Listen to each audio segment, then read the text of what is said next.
Assalamu alaikum wa rahmatullahi wa barakatuh.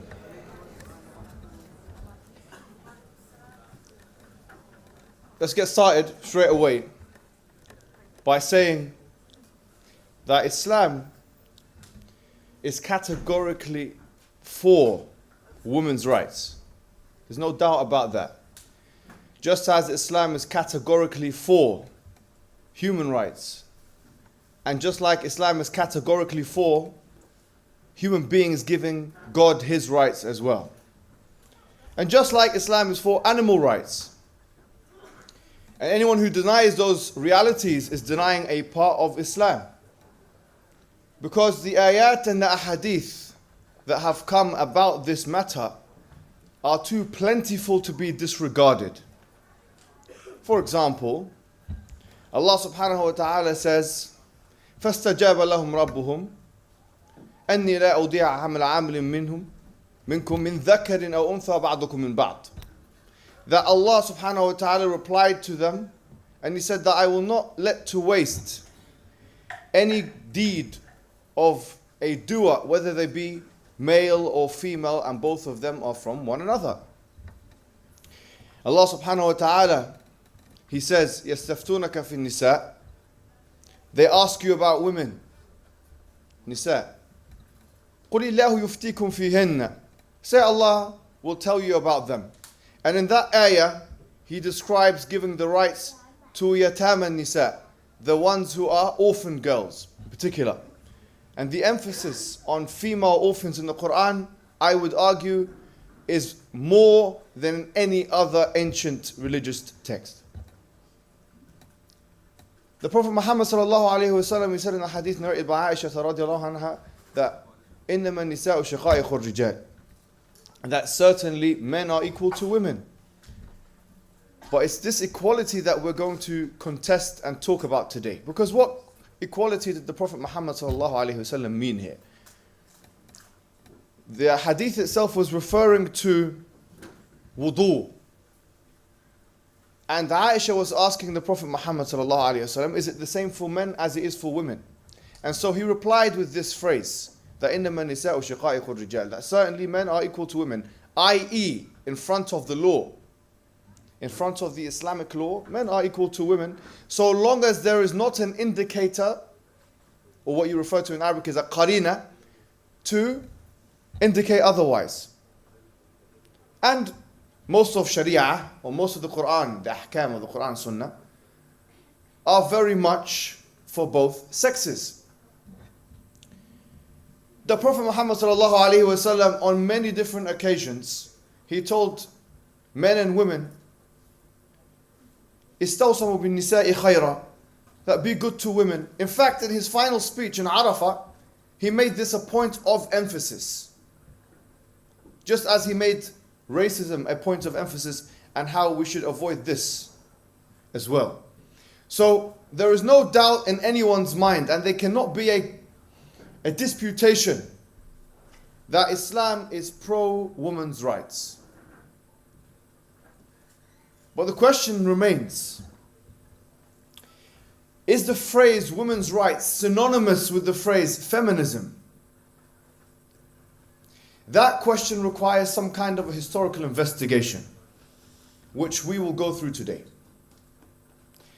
You see, feminism as a phrase originated in the late 1800s. It appeared in some French texts, some medical texts and other texts. It was not regarded as a term referencing women's rights in particular. In fact, it was seen as a derogatory term, a term to label women as fanatics of some sort. It was only seen in a scholastic sense after the 60s or 70s. And if you go on, for example, Google Ngram, it's a really interesting tool. You write the word feminism, you'll find that the word really wasn't being used up until the 60s, 70s to refer to women's rights activism. Is this to suggest that for all of human history, that women were not, where men and women were not asking for their rights or for women's rights? Of course not.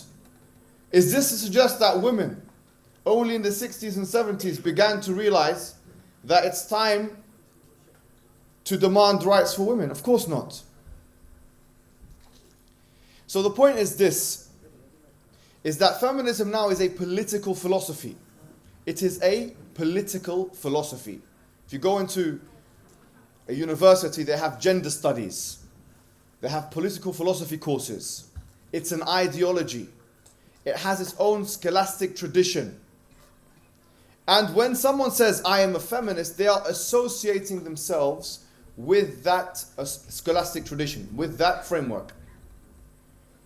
So someone can be an advocate of women's rights without being a feminist. And that is the majority opinion in, for example, America or other places where surveys are done, and women decide to not identify themselves with feminism. Now, if you look, for example, in Britain, where the movement, the Western movement, you could say, I'm not going to say it started in Britain, because there was parallel movements in Canada, in the United States of America, in France, and in Britain. But looking at Britain just for an example here, because it was the colonial mother of the world, if you like. For example, in the 1640s, 1650s, there kind of emerged this criticism of the fact that women were not being educated. For example, Belthua Matkin, a woman, she famously said, if you let women be fools, you will let them be slaves. Which is a very interesting point. In 1792, I think it was, Mary Wollstonecraft came out. She wrote a book called Vindication of Subjugation of Women. Very, very famous book. It's seen as probably one of the most impressive books that started what is referred to sometimes as first wave feminism. After her, and during her time, after and around the French Revolution, many people came out, and the main demand was as follows. This was the main premise of feminism at that particular time.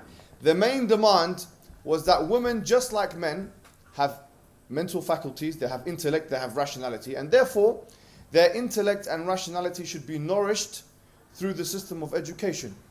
And this was the main argument of Mary Wollstonecraft.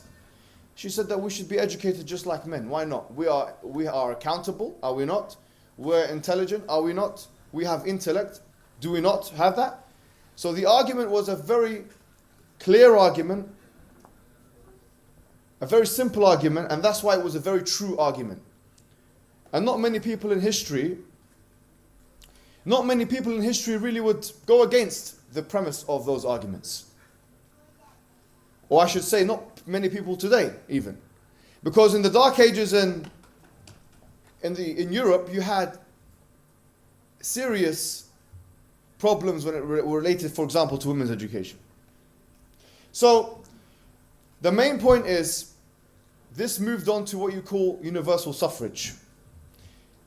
And here is where we need to really think about some very key questions. Universal suffrage is the idea that men and women should both vote. And in both United States of America and United Kingdom and other places like Canada and France and other places, there was a movement now to try and get women to vote. Now obviously, once again, from our perspective as Muslims, we don't have any issue with this, because at the time of the Prophet Muhammad ﷺ, when they were doing bay'ah, it was men and women doing bay'ah. We don't have an issue with this. We don't have an issue with it. Fundamentally, like, why should women not have a vote? This is not an issue for us. So once again here, there is no line of demarcation. We have not parted ways yet with the feminists, with the so-called feminists, because at this point in time, by the way, they didn't call themselves feminists. Those individuals didn't call themselves feminists. Some points need to be noted. First wave feminism, despite having reasonable claims, was a racist movement. Now wait a minute, you're going controversial all of a sudden. Yes, I am. But it's the truth, and most people would recognize this. For example, Emily Scanton, who started the Falls Conference, the Seneca Falls Conference in 1848, she was not happy with the fact that black people could get the vote, for example, before white women would. Likewise, Felton, Rebecca Latimer Felton, she was the first senator of the United States that was a woman. And she explicitly advocated white supremacy. She was part of the KKK. And she said that if it wasn't, I cannot bear to see a black man, vote on my rights. I cannot bear to see this. And she even advocated the lynching of black men. Lynching. She said, I would rather see 1,000 black men lynched every week than for me to for them to vote for my issues. And this is not isolated incidents. Even in this is the United States, but in the United Kingdom, you had Millicent Fawcett, who's got a society named after her now in the United Kingdom. It's called the Fawcett Society. She was once again very appalled with the fact that New Zealand Maori women have a vote before white women do. So this was a racist movement. Why is this very important? Because the second wave narrative of feminism, which we're going to talk about more in detail, has women being oppressed at all times by men. This is the narrative. This is the story. That here you have women on the bottom, subjugated, subordinated, oppressed. And then you have men on the top, oppressing them. My question,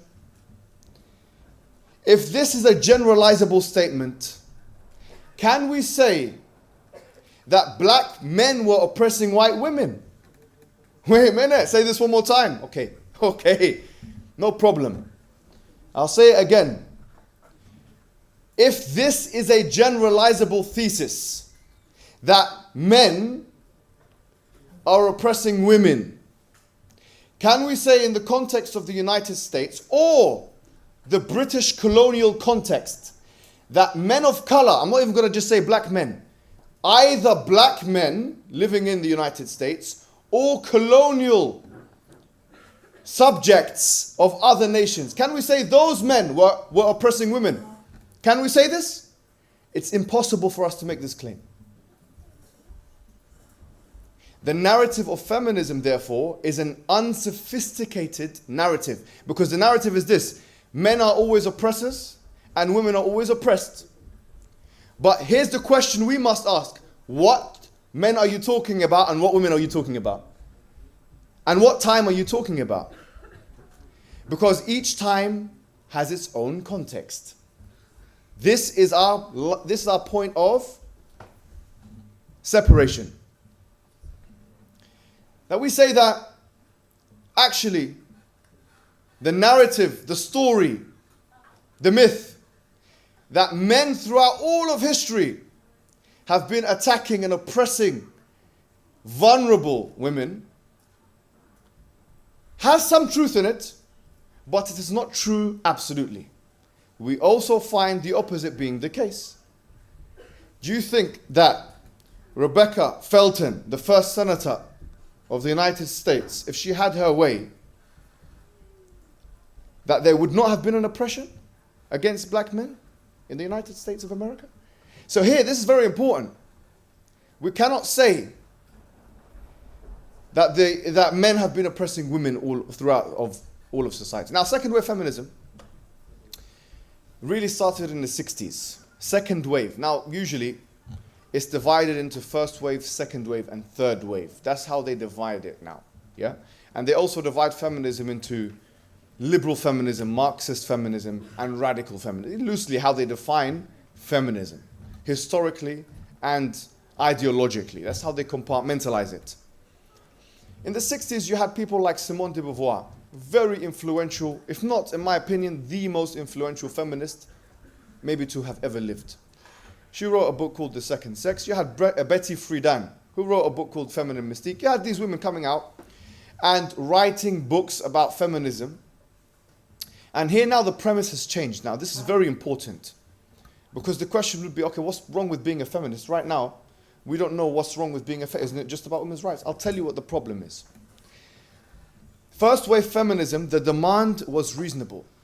Women need to be educated just like men. Women need to vote just like men. Women need to be part of public life just like men.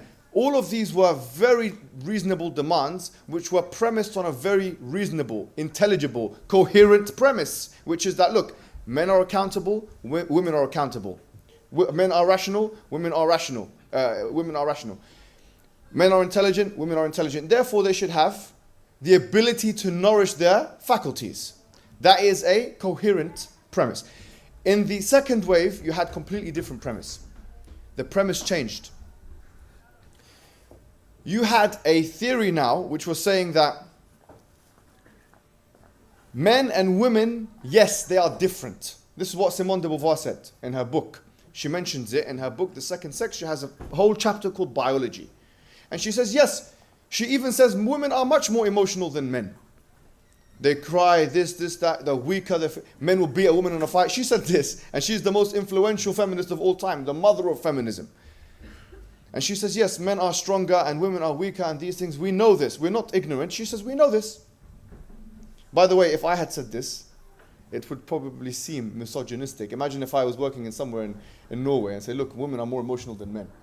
I say this, it's problematic. But if Simone de Beauvoir says it, no problem. Anyways, the truth can only be said by some people in certain corners. Anyways, so here she says, we know the differences between men and women. There are physiological differences. There are psychological differences. There are biological differences. We know. She says, despite this is the point of second wave feminism, where the premise starts to crumble underneath. She says, we know this, but despite the differences, we should be treated the same. That is the premise. Because gender is socially constructed, she famously says that a woman is not you're not born a woman, you're made into one. So gender is socially constructed, therefore we're equal. We should be treated equally, even though in terms of sex we are different. First question, can you prove this? Why? Because here you're saying ought to and should. These are moral judgments. The assumption here is that different things should be treated the same way. My question is, how can you prove this? Is there a mechanism of proving this philosophically? And she provides absolutely no mechanism whatsoever. There is no mechanism. Now it becomes even more ridiculous. Because, and by the way, many people would agree with me, even as feminists, on this point. Third wave feminism, for example, a woman called Montique Wittig, who wrote a book in 1996, and also Judith Butler. I think she's still alive now. These women now are saying that sex itself is socially constructed. Wait a minute, please. Why did you have to go there? Why did you have to say such silly things? What do you mean sex is socially constructed? They use postmodernism, post-structuralism, and these things, and they say sex. You know, when I say sex, we're talking about when a baby is born, they're born with certain genitalia. A man is born with a penis. A woman is born with a vagina. Yes? We can see. No. This is a social construction. Okay, my question to you. How do you know, I would say to her, how do you know what you're saying is not a social construction? How can you prove what you're saying is not socially constructed? This is what I would ask her. To what extent now is, because now there's a tension between science and feminism. You're denying biological realities so you can make a point, a metaphysical point which cannot be proven. Why did they have to say this? This is a question, very important question. Why did they have to go down this route and say that sex is socially constructed, or that it doesn't matter? Sex does not determine gender in any way, shape or form. Why did you have to go down that line of reasoning? To fill the gap that Simone de Beauvoir left. Which is what? She had no mechanism of proving that differences should not be treated in different ways. In other words, Simone de Beauvoir said, yes, we have biological differences, but we should be treated the same. But she didn't tell us why or how. Now, these other feminists that came afterwards, they realized that there's a problem in that reasoning. And they said, to make it easy for us, we're just going to say, yes, that sex and gender have no connection whatsoever. Sex and gender have no connection whatsoever. Therefore, you can be whatever you want to be. And this woman, Wittig, she says lesbian women, because she was a lesbian, radical lesbian, she said that, by the way, a radical lesbian means that she believed that lesbianism was the way forward for women in order to assert themselves independently. She said that lesbian women are not women. Tayyib, what's the problem? I mean, what do we say about this? Or how do we respond to that? Now, the point is this. Fine, if they're not women, then women have not been oppressed. If they're not women, then okay, what's the whole point? The whole thesis drops. Then what are they then? Not men? They're not women? They're their own category. And this is where the feminists start to attack each other. Because of the incoherence of the premise of feminism. The new premise after the second wave. For example, Germaine Greer, she's Australian born, but she's now based in the UK. She wrote a book in 1970 called the Female Eunuch, which means, this means someone who has been castrated, you know? Anyways, very famous book. She came on Newsnight or one of those TV programs, and she said that transgendered people, yes, transgendered people, they are not really women. So they're all contradicting each other. One is saying biology has everything to do with it. The other one is biology has nothing to do with it. This one is saying sex is linked to gender. This one is saying no, gender is not linked to sex. They are contradicting each other because there is no basis for what is gender, what is sex. They're all contradicting each other. It's literally ramblings. This is what it is. It's become ramblings. Philosophical ramblings. And they're all contradicting each other one after the other. The question is why, as Muslims, for example, why can we not associate with this? Because of many reasons. Number one, Islam is clear in its demarcation between men and women. Men are biological, born as males, etc. Women are, and the feminist movement is not agreed upon this, and they would seem to suggest that gender is socially constructed. This is a problem. Number two, the second wave attack on motherhood. The second wave attack on motherhood. Simone de Beauvoir has a whole chapter on motherhood and on marriage. And she herself never got married and never had children. And she thought it was oppressive by virtue of the fact that you do it, that you will be oppressed. So in other words, she thinks that if a woman has a child, she's oppressing herself. And she never had a child. And it's really interesting, by the way, if you go online and you write her name, Simone de Beauvoir, you'll find that she always wears a hijab. It's really interesting. I've never seen this woman without hijab. But she never had a child. She never had children. She never had children, and she never got married, and she thought the whole thing was oppressive. So Islam encourages marriage, encourages for you to have children. Therefore, there is a contradiction. Point three, their attitude towards men generally. They would argue that men are not the enemy. Betty Friedan said this, men are not the enemy. But in other parts of her book, she says, you know, in Feminine Mystique that she wrote in 1963, she said that, you know, we're in a comfortable concentration camp. Comfortable concentration. Just listen to the words that she's using. Women in a home are in a comfortable concentration camp. How can you have a comfortable concentration camp? That's a contradiction in terms. A concentration camp is uncomfortable by nature. It's meant to be uncomfortable. So how can you have a comfortable concentration camp? Anyways, these things are extreme ramblings of women who came to radicalize a thesis which was coherent at first. And then it became unintelligible, incoherent, and contradictory. So, feminism now, when you say I'm a feminist, people don't even know. If for example, I've been to many universities in the UK, and we've talked about feminism, and I usually do, I'm not going to do this here with you guys, you know, in Norway. But I say, put your hands up if you're a feminist. Oh, I'm a feminist, I believe women's rights. So I take one of the people from the audience, I say, what book have you read about feminism? And they say, I don't know, I haven't really read any books, but I believe in women's rights. I believe in women's rights as well, yes. But when you read the works of the feminists, you will realize very, very quickly that actually, especially second wave feminism, it goes a little bit too far. And third wave feminism is just nonsense. For most people anyways. It's just nonsense. And it has no basis whatsoever. And that's why you'll find that they're contradicting each other on key issues. On transgenders, on, for example, what do we do about the objectification of women, pornography. Andrea Dworkin, who was an individual who wrote about feminism and pornography, etc. She talked about, for example, there's no difference, and this is, once again, I'll have to check if I read this correctly, between consensual sex and rape. If a woman has sex with a man consensually, and if he rapes her. So we might as well, as men, we might as well, according to her theory, forget this whole thing of rape, let's just do what we need to do. What nonsense is this? I mean, if you really read what they say, you cannot identify with their statements if you are a rational, honest person with sincerity.